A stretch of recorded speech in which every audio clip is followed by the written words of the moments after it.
What's up, engineers? We're here for part 2 of scraping any website that's out there.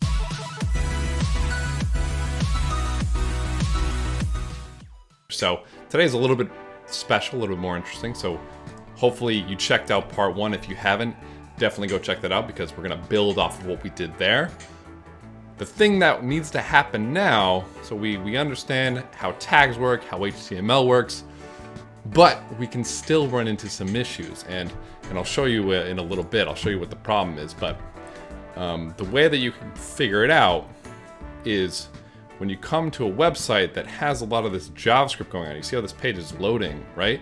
If we use BeautifulSoup, we're actually going to just get the JavaScript that's running. We're not going to get what actually loads after the JavaScript goes. So that's the issue that we're running into, and that's what we're going to work on solving today. So these are called dynamic web pages, and now they're very different from the static web pages that we were looking at before. The static web pages, the instant you show up to the page, it gives you all the HTML that's there. Granted, there might be a little bit of networking going on, but for the most part, it just gives you everything. Dynamic web pages, they take a little bit more time to render because the JavaScript code needs to run, or the PHP code needs to run, or there's some front-end logic that needs to get done that BeautifulSoup, it's going to pick up the logic, but it's not actually going to pick up what's going on or what's being rendering. So we want to be able to jump in and figure out exactly how to do that. So same thing, we're right back where we started with a little piece of blank code right here, and let's just get right into it. So to start off, we're going to do the same thing as before. We're going to import requests from BS4, import BeautifulSoup, and let's get started. So again, the first thing that we want to do is we actually want to go ahead and just start with our BeautifulSoup just to get going for this project in particular, because we can get a lot of the basic stuff from BeautifulSoup. So we're going to do the same thing. Result equals request.get, and we have this beautiful, I'm going to close this. We have this beautiful URL right here that we're going to use. This list right here, src equals result.content, soup equals BeautifulSoup, and then we're going to add src and lxml so it knows how to parse it. And now, same thing as the first video, you know, we're gonna come back here, we're gonna look, we're gonna hit our inspect button to see what we're looking for. So we're actually looking for last week's hackathons over here. And we're gonna be looking for finished hackathons actually, which is gonna be in this container, not there. It's going to be in here. Boom. Okay, so we're looking for this text finished hackathons and everything underneath and inside of this. So we're actually going to do something interesting to get that.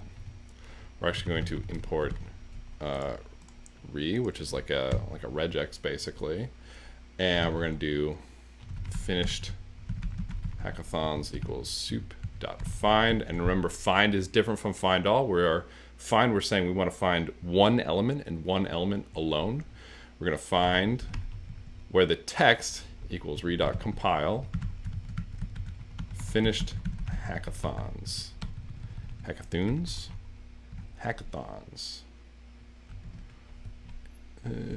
here, but we don't want this part, because as you can see, this finished hackathons is in a different tag, or a different tag from what we want. So we're actually going to get its parents, and you can do that. It's kind of fun that you can do that. Parent. Actually, we're going to go up 2 parents. If we look here, so this is the class. We're going to go up 1 to its parent's parent.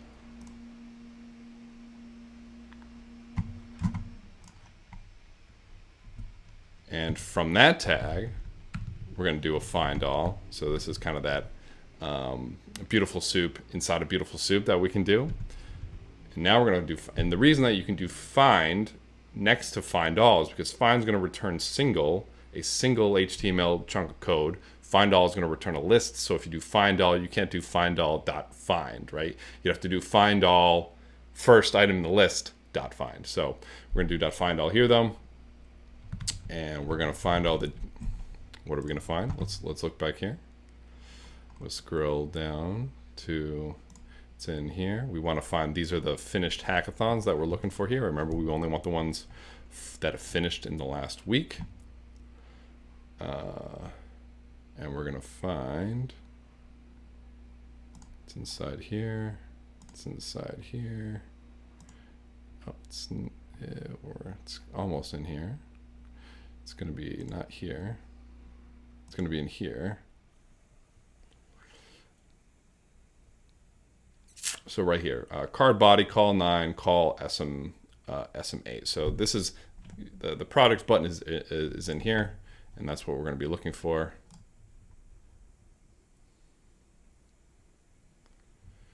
We're going to be looking for both the projects, and actually we also want to find the date, which is also in this card, right, as we can see. So we want the date and the products, because remember, we want only the hackathons that finished in the last week, and we want all the products. So great. So this one's going to find both. So find all, and that was a div tag. And the attributes are going to be class, and we can even flip back just to double check. Class, oh nope, right here. Class, card body, call 9, call, and this is some like some Bootstrap syntax. It's saying, you know, how to render it and make it look pretty. But again, it's a div. Here's the class. Great. So it's attributes class, and it's going to be card body. Nope, card body. Call 9. Call SM8. Did I do that right? And let's just print finished hackathons. Let's just run this. Oh, Python scrape advanced.py. And yeah, there's going to be a bunch of HTML in here, and you know, I've already looked through this. Yes, this is what I'm looking for. So I'm going to cheat a little bit. But remember, all the code for this is in the description. So if you want to follow along, if you want to code along, you know, I highly recommend doing that. That's why I learned the best anyways. Clear Python scrape advanced.py. Cool. Now I'm going to cheat. I'm not going to show us how to do like the get the recent hackathons, but there's a little script that I'm writing that gets us the recent method here, and it just gets us the hackathons that finished in the last week. So we also would import this for it, but we're just going to keep going. We can ignore that for now. So cool. Recent finished hackathons is going to be get recent finished hackathons from last week from this list of finished hackathons. So we have all the hackathons from last week, and then we can even test it.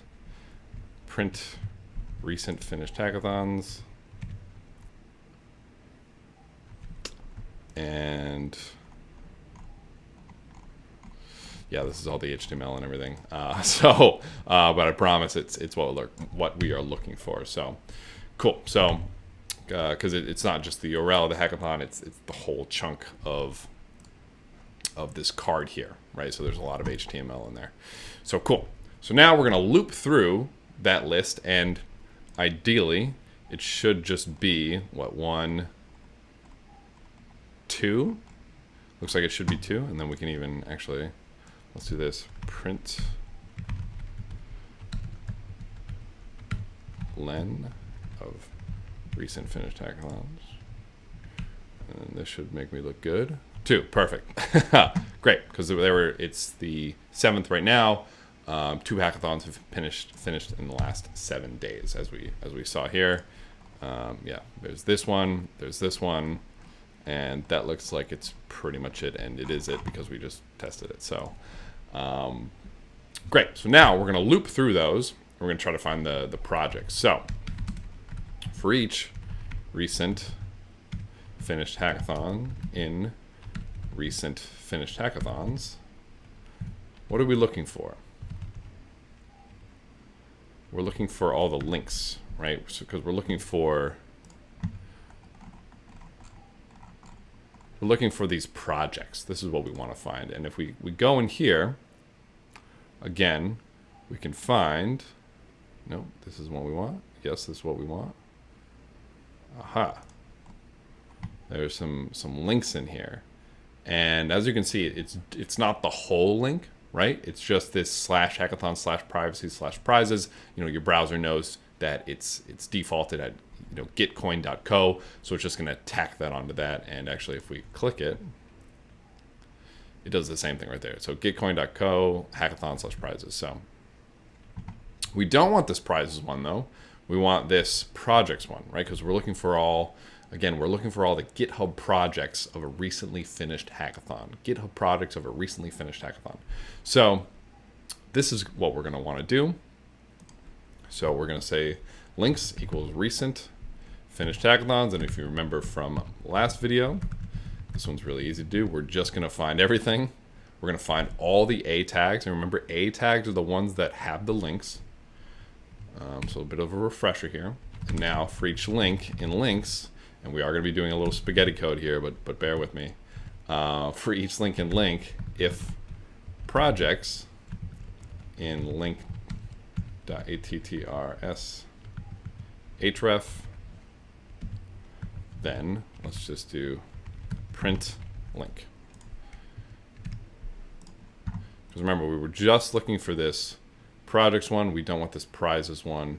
We want all these with projects, and we'll see that if you scroll down, that's the link for all these is going to be hackathon / the name of the hackathon, prizes and projects, and we just want prizes. List has no attribute find all. Well, it's because we want to do a singular one and not a multiple one. All right, cool. So as we can see here, we have clarity and privacy. These are our two links. Actually, let's do print link.attrs href, because we want to get not all that soup that goes around it. We want to get just the link. Okay, cool. Look, boom, perfect. So now we have the two project URLs right here. That's exactly what we're looking for. So now, if projects is in there, now here's where we're gonna intentionally do it wrong. We're gonna do what we normally would do, right? We're gonna proceed. So once we get the URL, we can go into here, and this is where we want to get the URLs of all the GitHub projects. So the URLs are in this button, view project right here, and if we click it, we can actually see someone's GitHub project, right? And if it doesn't have a GitHub project, we're going to ignore it. Don't worry about that for now. We're just focusing on learning how to scrape. So it's this button that has the URL. So what do we want to do? Well, let's try it the normal way that we normally do it. So we're going to use BeautifulSoup, and we're going to do the same thing that we did above, just with this new URL. So we're going to do hackathon result equals requests.get, and we're actually going to take the base URL here, and ideally you would, actually, let's just do it. Let's do base URL equals, this is even though this is going to be some spaghetti code, we're gonna at least do that. So we can do base URL, and then let's go one step further. Boom. Base URL dot format.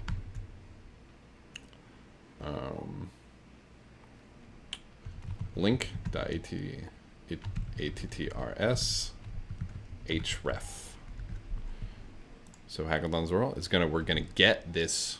We're gonna do that API call. We're gonna get the result there. Hackathon src equals BeautifulSoup src lxml. Whoops.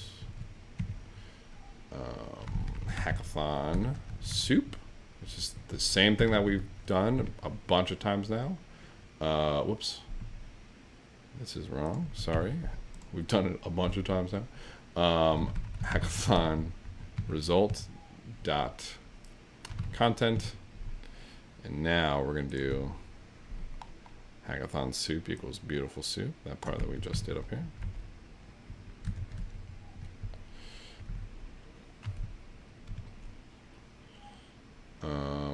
And great.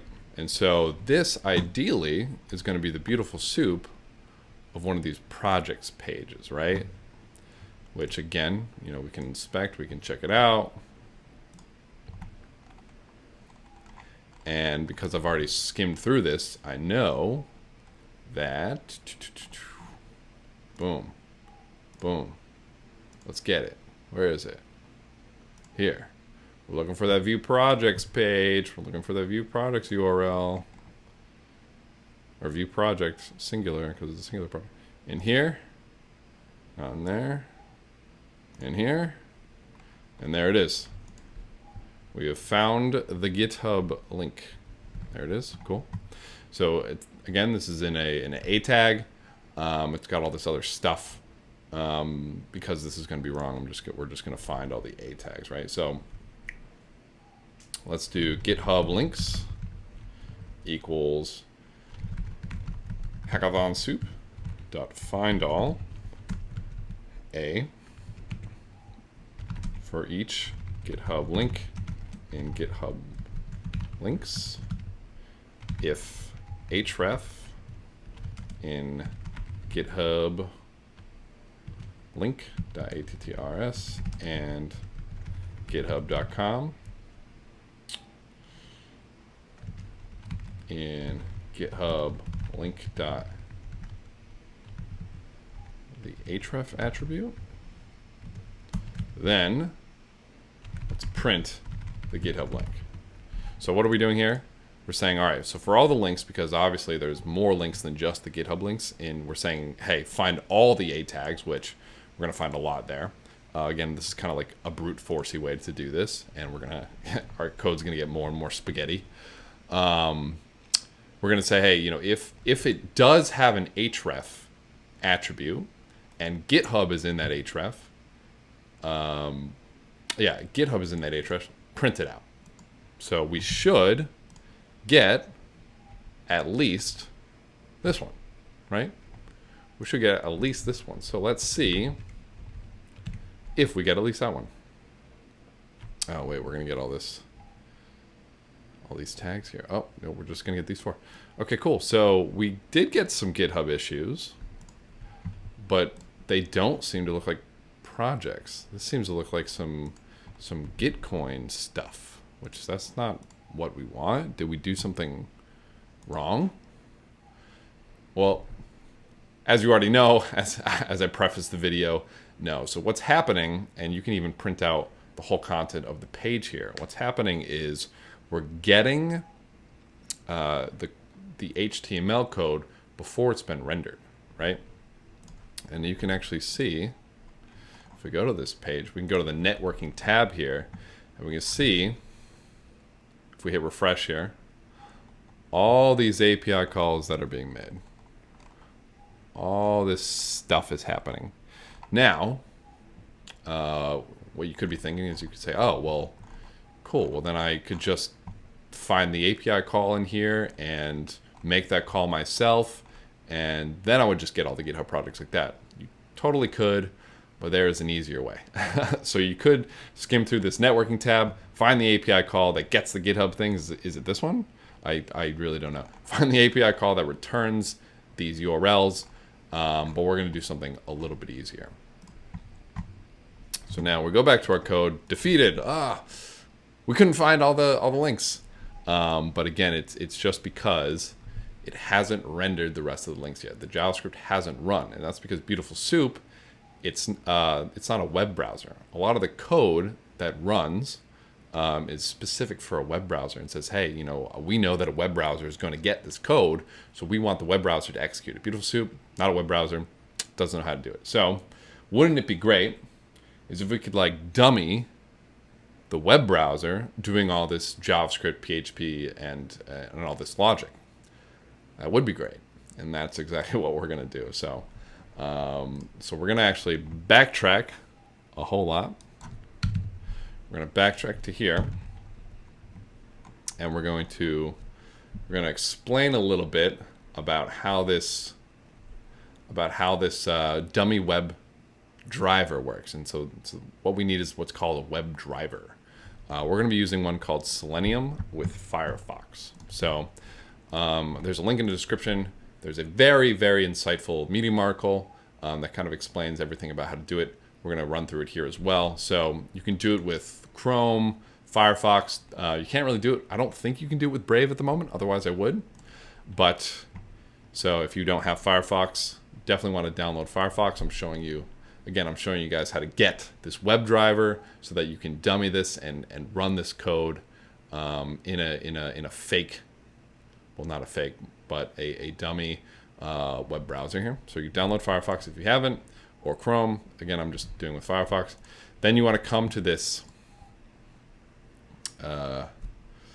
this driver. So there's a couple of interesting caveats that you have to look out for here. It's not as simple as download and run, but it's not that hard either. So we want to download it. You can just come to the bottom. Again, link will be in the description. Grab whatever you need. We are Mac OS. I've already downloaded it a couple times. And this is going to be, we're going to unzip it here. And it's this executable. And you're probably actually going to run into an issue doing this. So what's going to happen is it's not going to be as simple as what I just did. I've already told my computer it's okay to to run with this. So you're going to need to notarize the application, which is a little bit tricky. But again, there's a link in the description. The documentation for this tells you how to do it. You can literally just copy and paste this command into your terminal, and you'll be good to go. There might be another case where you have to go into system preferences and let the application run. But whatever error that you get, you can Google it, and you should be pointed in the right direction. So this is the only tricky part. There's one other thing to notice. As we saw, it's located here. We're going to terminate that. So we want to actually move this to where our path is. Now, if you're not too familiar with path, we don't have to go too much into it, but it basically says, hey, this is where this is where executable stuff lives. And in our case, we're running with this Selenium WebDriver, this GitCoin, and it's an executable, and we need to tell our program, hey, here is where you can look to run it. So we're actually going to copy, before we copy it, you can see where your path is by doing echo path. And as you can see, I got a whole bunch of stuff here. I have a Python path in here. I have a Rust path in here.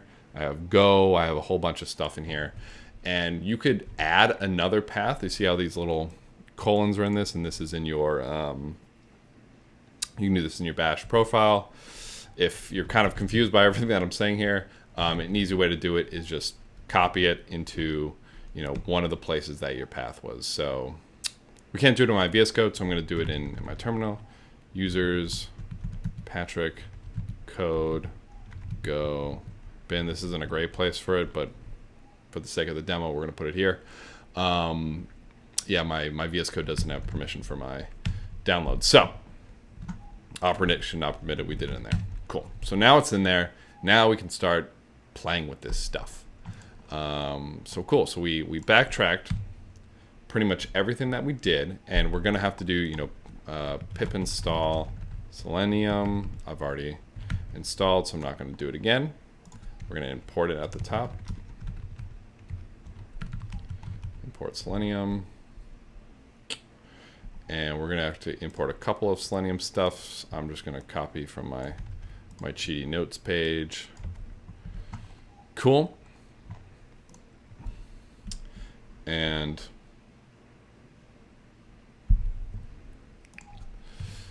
now let's start using the WebDriver. So remember the way that this WebDriver is going to work is it's literally doing the same thing as if you were opening a browser and doing stuff in a browser. So we got to give it some options. We have to tell it to do some things, and it's literally going to be the same as opening up the browser and doing it as if it was us, pretty much, which is really cool and powerful. So we're going to do options equals options, and so I'm not going to put anything in there for now. You'll see why I have that in a little bit. Now we're going to do driver equals WebDriver dot Firefox options equals options. And now instead of hackathon, or instead of requests.get, we're going to do driver.get. And then it's the same thing, request.get, driver.get. But we're saying, hey, Firefox, make this URL call. And we're going to do time.sleep. I'm going to show you what this looks like. I need to import time.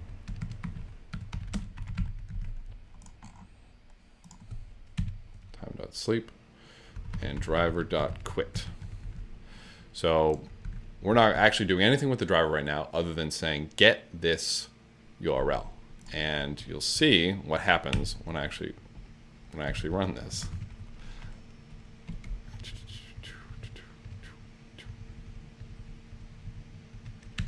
You'll see what happens when we run this. So ideally, it's going to open up Firefox. It's going to wait 20 seconds. It's going to get that URL that we put in, and then it's going to go to sleep. Or then it's going to quit. So far, so good. It has got the URL, and then it quits. And we're going to cancel it out because it's going to do that for the other one as well. But we only need to see it for one. So, cool. So that's really cool. That's a really powerful tool that we have here. Now, what can this driver do? Well, pretty much anything. It's really powerful. We're just skimming the surface here, but we're just going to get the page source after. Let's not quit. We're just going to get the HTML page source after we wait 20 seconds. We wait for all the JavaScript to render. Again, this is a little bit of a brute force, naive way to do this, but it shows you the power of the WebDriver here. So we're going to get the page source, and then we're going to do something clever.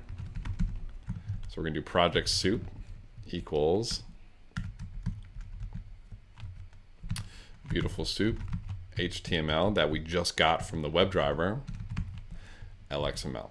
So we're using the WebDriver to get the HTML of the source page, as opposed to, above where we just did, hey, request.get and then grab it from the result here. So that's literally it. We're literally just using it to do that, and then we can do the rest, kind of the same thing as what we were doing before. GitHub links equals project soup.findAll, and we're right back into BeautifulSoup. So we're looking to find all A, and you'll notice this is the same syntax as we were doing before for each GitHub link in GitHub links. If href in GitHub link.att, if there's an href in the attributes, and github.com is in GitHub link.att rs href.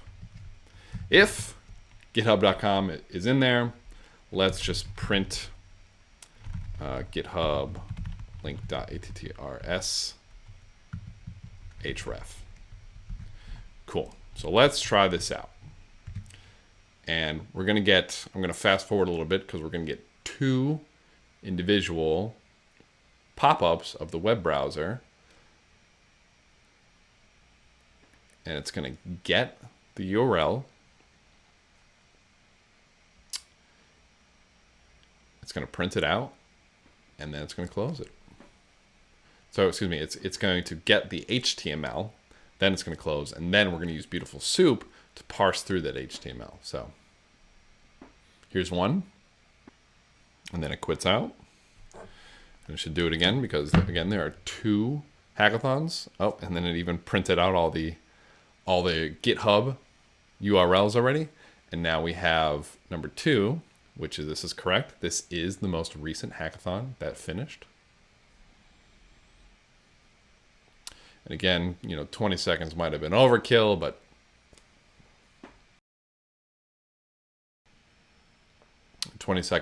was probably a little bit overkill. But as you can see here, we have, oh, that was when I killed it.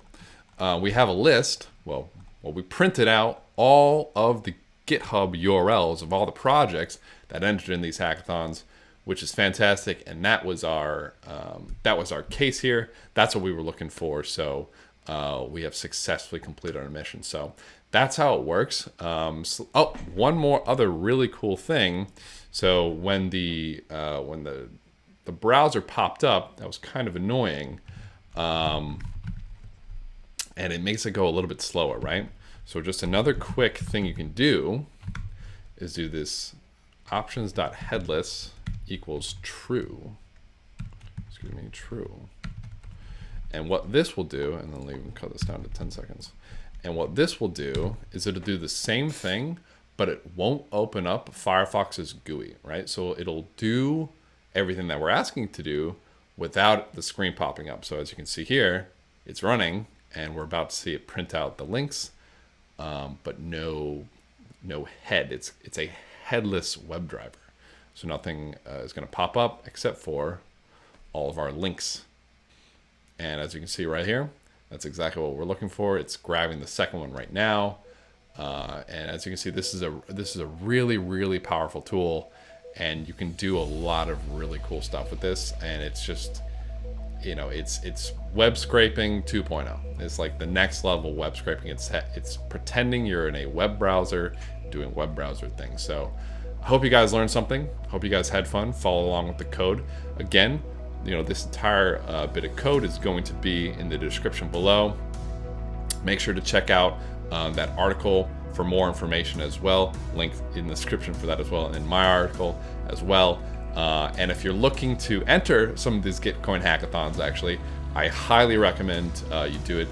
There's a ton of blockchain tutorials out there. I'm making more, and I'm working on the chainlink project to make sure that they're awesome. So I definitely recommend jumping in because there's so much going on, and the community is so helpful to get people going. So that's it. I hope to see you guys in the next video. All right, bye.